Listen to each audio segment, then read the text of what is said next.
Hi, ನಾನು Sandeep from tech Kannada. ನಿಮಗೆ ಗೊತ್ತಿರಬಹುದು, ನಮ್ಮ ಭಾರತದಲ್ಲಿ ಈಗಲೂ ಕೂಡ ಮೆಜಾರಿಟಿ ಆಫ್ ದ ಜನ ಆಫ್ಲೈನ್ ಮಾರ್ಕೆಟ್ನಲ್ಲಿ ಫೋನ್ನ ಪರ್ಚೇಸ್ ಮಾಡ್ತಾರೆ. ಅದರಲ್ಲೂ ಕೂಡ 10,000 ರೂಪಾಯಿ ಒಳಗಡೆ ಇರುವಂಥ ಫೋನ್ ಪರ್ಚೇಸ್ ಮಾಡುವಂಥದ್ದೇ ಜಾಸ್ತಿ. ಸೊ ಗಮನಿಸ್ತಾ ಇದ್ರೆ ಗೊತ್ತು, ನನ್ನ ಮುಂದೆ techno spark 7 Pro smart phone ಇರುವಂಥದ್ದು. ಇದು ಆನ್ಲೈನ್ ಮತ್ತು ಆಫ್ಲೈನ್ ಎರಡರಲ್ಲೂ ಕೂಡ ಅವೈಲೇಬಲ್ ಇರುವಂಥದ್ದು. ಆದರೆ ಆಫ್ಲೈನ್ ಮಾರ್ಕೆಟಿಗೆ ಜಾಸ್ತಿ ಕಾನ್ಸಂಟ್ರೇಟ್ ಮಾಡಿ ಲಾಂಚ್ ಮಾಡಿರುವಂಥ ಫೋನ್ ಇದಾಗಿದೆ. ಆ್ಯಕ್ಚುಲಿ ಈ ಒಂದು ಫೋನ್ ನೀವು ಸದ್ಯಕ್ಕೆ 9,800 ರೂಪಾಯಿ 10,000 ರೂಪಾಯಿ ರೇಂಜಲ್ಲಿ ಈ ಒಂದು ಫೋನ್ ಪರ್ಚೇಸ್ ಮಾಡ್ಬೋದು. ಈ ಒಂದು ಪ್ರೈಸ್ ರೇಂಜ್ಗೆ ಇಷ್ಟು ಒಳ್ಳೆಯ ಸ್ಪೆಸಿಫಿಕೇಷನ್ ಎಕ್ಸ್ಪೆಕ್ಟ್ ಮಾಡಿರಲಿಲ್ಲ.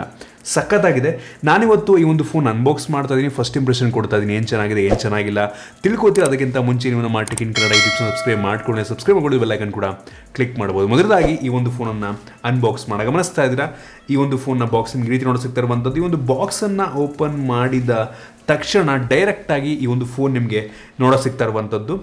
ಆಲ್ರೆಡಿ ಈ ಒಂದು ಫೋನಿಗೆ ಬ್ಯಾಕ್ ಕವರ್ನ ಹಾಕಿದರೆ ಒಂದು ಒಳ್ಳೆಯ ವಿಷಯ. ಬಾಕ್ಸಲ್ಲಿ ಬ್ಯಾಕ್ ಕವರ್ ಇತ್ತೀಚಿನ ದಿನಗಳಲ್ಲಿ ಎಷ್ಟು ಫೋನ್ಗಳಲ್ಲಿ ಸಿಗಲ್ಲ, ಕೊಟ್ಟಿದ್ದಾರೆ. ಸೂಪರ್ ವಿಷಯ ಇಷ್ಟಪಡ್ತೀನಿ. ಫಸ್ಟ್ ಲುಕ್ಕಲ್ಲಿ ಒಂದು ಫೋನ್ ಪ್ರೀಮಿಯಂ ಅನ್ನಿಸ್ತಾ ಇದೆ ಒಂದು ಪ್ರೈಸ್ ರೇಂಜ್ಗೆ. ಇದನ್ನು ಬಿಟ್ಟರೆ ಈ ಒಂದು ಬಾಕ್ಸ್ನ ಕೆಳಗಡೆ ನಿಮಗೆ ಒಂದು user manual, quick start guide ಮತ್ತು ವಾರಂಟಿ ಕಾರ್ಡ್ ಸಿಗ್ತಾ ಇರುವಂಥದ್ದು. ಜೊತೆಗೆ ಅದರ ಕೆಳಗಡೆ 10 ವ್ಯಾಟ್ನ ಒಂದು ಚಾರ್ಜಿಂಗ್ ಅಡಾಪ್ಟರ್ ಕೊಟ್ಟಿದ್ದಾರೆ. ಈ ಪ್ರೈಸ್ ರೇಂಜಿಗೆ ಇದಕ್ಕಿಂತ ಜಾಸ್ತಿ ನಾವು ಎಕ್ಸ್ಪೆಕ್ಟ್ ಮಾಡೋದಕ್ಕಾಗೋದಿಲ್ಲ. ಮತ್ತು ಒಂದು ಮೈಕ್ರೋ USB ಡಾಟಾ ಕೇಬಲ್ ಇರುವಂಥದ್ದು, ಟೈಪ್ ಎ ಇಂದ ಮೈಕ್ರೋ USB. ಕೇಬಲ್ನ ಕ್ವಾಲಿಟಿ ಚೆನ್ನಾಗಿದೆ ಮತ್ತು ಒಂದು ಸಿಮ್ ಎಜೆಕ್ಷನ್ ಪಿನ್ನ ಕೊಟ್ಟಿದ್ದಾರೆ. ಅದನ್ನು ಬಿಟ್ಟರೆ ಬೇನೂ ಸಹ ಈ ಒಂದು ಬಾಕ್ಸಲ್ಲಿ ನಿಮಗೆ ಸಿಗ್ತಾ ಇಲ್ಲ. ಇನ್ನು ಡೈರೆಕ್ಟಾಗಿ ಈ ಒಂದು ಫೋನಿಗೆ ಬಂತು ಅಂತ ಅಂದರೆ ಆಗಲೇ ಹಿಡ್ದಂಗೆ ಈ ಒಂದು ಪ್ರೈಸ್ ರೇಂಜಿಗೆ ಇಷ್ಟು ಒಳ್ಳೆ ಕ್ವಾಲಿಟಿಯ ಬಿಲ್ಡನ್ನು ಎಕ್ಸ್ಪೆಕ್ಟ್ ಮಾಡಿರಲಿಲ್ಲ. ಲುಕ್ ವೈಸು ಕೂಡ ತುಂಬ ಚೆನ್ನಾಗಿರುವಂಥದ್ದು. ಈ ಒಂದು ಫೋನ್ ಅಷ್ಟೊಂದು ವೆಯ್ಟ್ ಇಲ್ಲ ಆಯಿತಾ. ಏನಕ್ಕೆ ತುಂಬ ದೊಡ್ಡ ಡಿಸ್ಪ್ಲೇ ಹೊಂದಿರುವಂಥ ಫೋನು, 193 ಗ್ರಾಮ್ ವೆಯ್ಟ್ ಇರುವಂಥದ್ದು. ತುಂಬ ಬ್ಯಾಲೆನ್ಸ್ ಆಗಿದೆ, ವೆಯ್ಟ್ ಅಷ್ಟೊಂದು ಜಾಸ್ತಿ ಅಂತ ಅನಿಸಲ್ಲ. ಮತ್ತು ಒಂದು ಲೆವೆಲಿಗೆ ತಿನ್ನಾಗಿರುವಂಥದ್ದು. 8.82 mm ಥಿಕ್ನೆಸ್ಸನ್ನು ಹೊಂದಿರುವಂಥದ್ದು. ಫ್ರಂಟಲ್ಲಿರುವಂಥದ್ದು ಗ್ಲಾಸ್ ಅಷ್ಟು ಈಸಿಯಾಗಿ ಸ್ಕ್ರ್ಯಾಚ್ ಆಗಲ್ಲ. ಫ್ರಂಟಲ್ಲಿ ನಿಮಗೆ ಆಲ್ರೆಡಿ ಸ್ಕ್ರೀನ್ ಗಾರ್ಡ್ ಹಾಕಿದರೆ ಒಂದು ಒಳ್ಳೆಯ ವಿಷಯ. ನಿಮಗೆ ಮುಂದ್ಗಡೆ ಪಂಚೋಲ್ ಕ್ಯಾಮ್ರಾ ಸಿಗ್ತಾ ಇರುವಂಥದ್ದು. ಮೋಸ್ಟ್ ಆಫ್ ದ ಫೋನ್ಗಳಿಗೆ ಒಂದು ಪ್ರೈಸ್ ರೇಂಜಲ್ಲಿ ಟಿಯರ್ ಡ್ರಾಪ್ ನಾಚ್ನ ಜೊತೆಗೆ ಬರುತ್ತೆ. ಆದರೆ ಈ ಒಂದು ಫೋನಲ್ಲಿ ಪಂಚೋಲ್ ಕ್ಯಾಮ್ರಾ ಹಿಡಿದ್ರೆ ಪಂಚೋಲ್ ಸ್ವಲ್ಪ ದೊಡ್ಡದಾಗಿದೆ. ಬಟ್ ಲುಕ್ ವೈಸ್ ಒಂದು ಫ್ರಂಟಿನ ಸಕಲ ಕಾಣುತ್ತೆ. ಬೆಸಲ್ ಆಲ್ಮೋಸ್ಟ್ ಎಲ್ಲ ಕಡೆ ಕಡಿಮೆ ಇರುವಂಥದ್ದು. ಬಾಟಮ್ ಒಂದು ಸ್ವಲ್ಪ ಜಾಸ್ತಿ ಇದೆ, ಬಟ್ ಪರವಾಗಿಲ್ಲ, ಸಕಲ ಕಾಣುತ್ತೆ. ಮತ್ತು ಫ್ರಂಟಲ್ಲಿ ಫ್ಲ್ಯಾಶನ್ನು ಕೂಡ ಕೊಟ್ಟಿದ್ದಾರೆ. ಹೌದು, ಫ್ರಂಟಲ್ಲಿ ಫ್ಲ್ಯಾಶ್ ಕೂಡ ಇದೆ. ಸೊ ಸೆಲ್ಫಿ ತಗೊಳ್ಳೋಕ್ಕೆ ತುಂಬ ಕತ್ಲೆರು ಕೂಡ ಹೆಲ್ಪ್ ಆಗುತ್ತೆ. ಸೊ ಫ್ರಂಟಿನ ಸಕಲ ಕಾಣುತ್ತೆ ಒಂದು ಲೆವೆಲ್ಗೆ ಒಂದು ಪ್ರೈಸ್ ರೇಂಜ್ಗೆ. ಇನ್ನು ಹಿಂದಕ್ಕೆ ಬಂತು ಅಂತಂದರೆ ಪ್ಲಾಸ್ಟಿಕ್ ಬ್ಯಾಕ್ ಇದಾಗಿರುವಂಥದ್ದು. ಸ್ಮಡ್ಜಸ್ ಸ್ವಲ್ಪ ಕೂಡ ಬೀಳಲ್ಲ ಆಯಿತಾ, ಸೂಪರ್ ವಿಷಯ. ಮತ್ತು ಸ್ಕ್ರ್ಯಾಚ್ ಆದರೆ ಕೂಡ ಅಷ್ಟು ಈಸಿಯಾಗಿ ಗೊತ್ತಾಗಲ್ಲ. ಸೊ ಬ್ಯಾಕ್ ಕವರ್ ಹಾಕೊಂಡ್ರೆ ಒಳ್ಳೆಯದು. ಸ್ಟಿಲ್ ಬಾಕ್ಸ್ ಒಳಗೆ ಅವರೇ ನೀಡಿದರೆ ಹಾಕೊಂಬಿಡಿ. ಮತ್ತು ಒಂದು ರೀತಿ ಹಿಂದ್ಗಡೆ ತುಂಬ ಪ್ರೀಮಿಯಮ್ ಆಗಿ ಕಾಣುತ್ತೆ ಒಂದು ಲೆವೆಲಿಗೆ ಆಯಿತಾ. ಇಷ್ಟು ಕಡಿಮೆ ದುಡ್ಡಿನ ಫೋನ್ ಅಂತ ಅನಿಸಲ್ಲ. ಸೊ ಗಮನಿಸ್ತಾ ಇದ್ದರೆ ಒಂದು ಕ್ಯಾಮ್ರಾ ಸೆಟಪ್ ನಂಗೆ ತುಂಬ ಇಷ್ಟ ಆಯಿತು. ಹೆವಿ ಜಾಸ್ತಿ ದುಡ್ಡಿನ ಫೋನ್ ಅಂತ ಅನಿಸುತ್ತೆ ಒಂದು ಕ್ಯಾಮ್ರಾ ಡಿಸೈನ್ ಅಲ್ಲ. ಹಿಂದ್ಗಡೆ ನಿಮಗೆ ಟ್ರಿಪಲ್ ಕ್ಯಾಮ್ರಾ ಸೆಟಪ್ ಸಿಗ್ತಿರುವಂಥದ್ದು ಮತ್ತು ಕ್ವಾಡ್ LED ಫ್ಲ್ಯಾಶ್ ಇದೆ. ಮತ್ತು ಫಿಂಗರ್ ಪ್ರಿಂಟ್ ಸೆನ್ಸರ್ ಕೂಡ ಹಿಂದೆ ಇರುವಂಥದ್ದು ಒಂದು ಒಳ್ಳೆಯ ವಿಷಯ. ಮತ್ತು ಈ ಒಂದು ಫೋನಲ್ಲಿ ನಿಮಗೆ ಮೈಕ್ರೋ USB ಪೋರ್ಟ್ ಇದೆ, 3.5 ಹೆಡ್ಫೋನ್ ಜಾಕ್ ಇರುವಂಥದ್ದು ಮತ್ತು ಡೆಡಿಕೇಟೆಡ್ SD ಕಾರ್ಡ್ ಸ್ಲಾಟ್ ಕೂಡ ಇದೆ. So plastic frame obviously. ಈ ಒಂದು ಪ್ರೈಸ್ ರೇಂಜಿಗೆ ನನಗೆ ಅನ್ನಿಸ್ದಂಗೆ ಈ ಡಿಸೈನ್, ಲುಕ್ಕು, ಬಿಲ್ಡ್ ಕ್ವಾಲಿಟಿ ಎಲ್ಲ ನನಗೆ ತುಂಬ ಇಂಪ್ರೆಸ್ ಮಾಡ್ತು. ಇಷ್ಟು ಒಳ್ಳೆಯ ಲುಕ್ಕು ನಾನು ಎಕ್ಸ್ಪೆಕ್ಟ್ ಮಾಡಿರಲ್ಲ. ಸಕಲ ಕಾಣುತ್ತೆ, ಕಡಿಮೆ ದುಡ್ಡು ಅಂತ ಅನಿಸಲ್ಲ. 15-20 ಸಾವಿರ ಫೋನ್ ಲೆವೆಲ್ಗೆ ಇರುವಂಥದ್ದು ಒಂದು ರೀತಿ ಸೂಪರ್ ವಿಷಯ ಇಷ್ಟಪಡ್ತೀನಿ. ಇನ್ನು ಡಿಸ್ಪ್ಲೇ ಬಗ್ಗೆ ಮಾತನಾಡಬೇಕಂತಂದರೆ ಒಂದು ಫೋನಲ್ಲಿ 6.6 ಇಂಚಿನ HD+ ರೆಸಲ್ಯೂಷನ್ ಹೊಂದಿರುವಂಥ IPS LCD ಡಿಸ್ಪ್ಲೇ ಇರುವಂಥದ್ದು ಆಯಿತಾ. ಡಿಸ್ಪ್ಲೇ ಕ್ಲಾರಿಟಿ ಚೆನ್ನಾಗಿದೆ, ಒಂದು ಲೆವೆಲಿಗೆ ಬ್ರೈಟ್ ಆಗಿರುವಂಥದ್ದು. ವ್ಯೂಯಿಂಗ್ ಆ್ಯಂಗಲ್ಸ್ ಕೂಡ ನನಗೆ ತುಂಬ ಇಷ್ಟ ಆಯಿತು. ಕಲರ್ಸ್ ಎಲ್ಲ ತುಂಬ ಅಕ್ಯುರೇಟ್ ಆಗಿದೆ ಮತ್ತು 90 ಹರ್ಟ್ಸ್ನ ರಿಫ್ರೆಶ್ ರೇಟನ್ನು ಕೂಡ ನೀಡಿರುವಂಥದ್ದು ಆಯಿತಾ. ನಾವು ಈ ಒಂದು ಪ್ರೈಸ್ಗೆ ಫುಲ್ HD ಎಕ್ಸ್ಪೆಕ್ಟ್ ಮಾಡೋದಕ್ಕಾಗಲ್ಲ. ಯೂಶಲಿ 10,000 ಒಳಗೆ ಅಂತಂದರೆ ಎಲ್ಲರೂ ಕೂಡ HD+ ನೀಡ್ತಾರೆ. ಜೊತೆಗೆ ಪ್ಲಸ್ ಪಾಯಿಂಟ್ ಅಂತ ಅಂದರೆ 90 ಹರ್ಟ್ಸ್ನ ರಿಫ್ರೆಶ್ ರೇಟು ತುಂಬ ಸ್ಮೂತಾಗಿ ಕೆಲಸವನ್ನು ಮಾಡುತ್ತೆ. ಸೊ ಸೂಪರ್ ನನಗೆ ಇಷ್ಟಪಡ್ತೀನಿ. ಡಿಸ್ಪ್ಲೇ ಕೂಡ ನನಗೆ ಈ ಒಂದು ಪ್ರೈಸಿಗೆ ನನಗೆ ಖುಷಿ ಕೊಡ್ತು. ಸಾಕು ಗುರು ನನಗೆ ಆಯಿತಾ, ಈ ಬೆಲೆಗೆ ಸಾಕು ಅನ್ನಿಸ್ತು.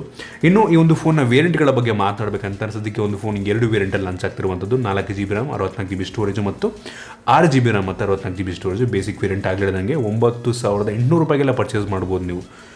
ಸೂಪರ್ ಅಂತೀನಿ. ಸೊ ಇದರಲ್ಲಿರುವಂಥ ರ್ಯಾಮ್ ಬಂದ್ಬಿಟ್ಟು LPDDR4X RAM ಆದರೆ ಸ್ಟೋರೇಜ್ ಬಂದ್ಬಿಟ್ಟು EMC ಸ್ಟೋರೇಜ್ ಆಯಿತಾ. ಸೊ ಅದಕ್ಕೆ ನಾವು ಜಾಸ್ತಿ ಎಕ್ಸ್ಪೆಕ್ಟ್ ಮಾಡೋದಕ್ಕಾಗಲ್ಲ ಈ ಒಂದು ಪ್ರೈಸ್ ರೇಂಜಿಗೆ.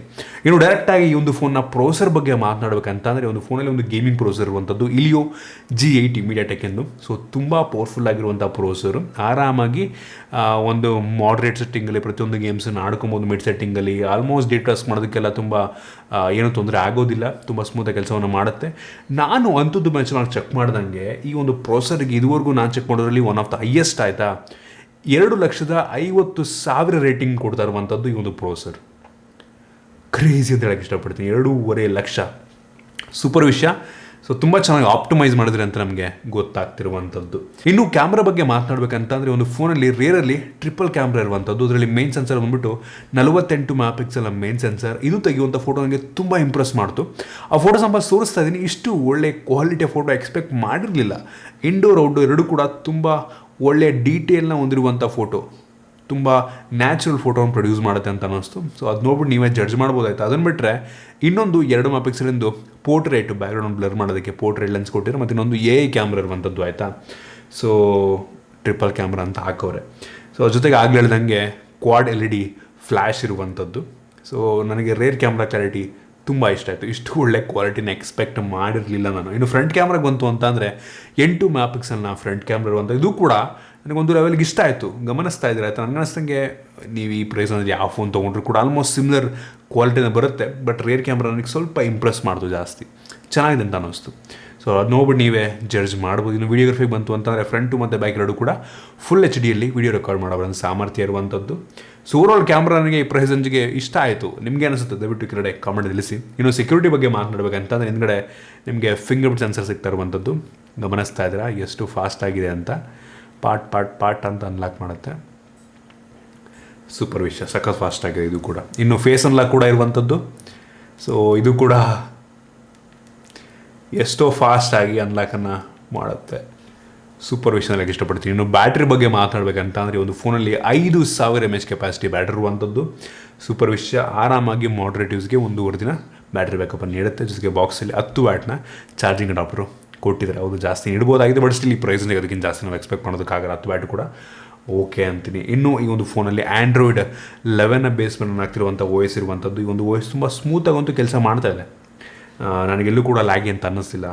90 Hz ರಿಫ್ರೆಶ್ ರೇಟು, ಒಳ್ಳೆಯ ಪ್ರೊಸೆಸರು. ಸೊ ಅದರಿಂದ ತುಂಬ ಸ್ಮೂತಾಗಿ ಕೆಲಸವನ್ನು ಮಾಡ್ತಿರುವಂಥದ್ದು. ನನಗೆ ಈ ಒಂದು ಪ್ರೊಸೆಸರ್ ಆಗಿರ್ಬೋದು, ಈ ಒಂದು UI ಒಂದು ಲೆವೆಲಿಗೆ ಇಂಪ್ರೆಸ್ ಮಾಡ್ತು.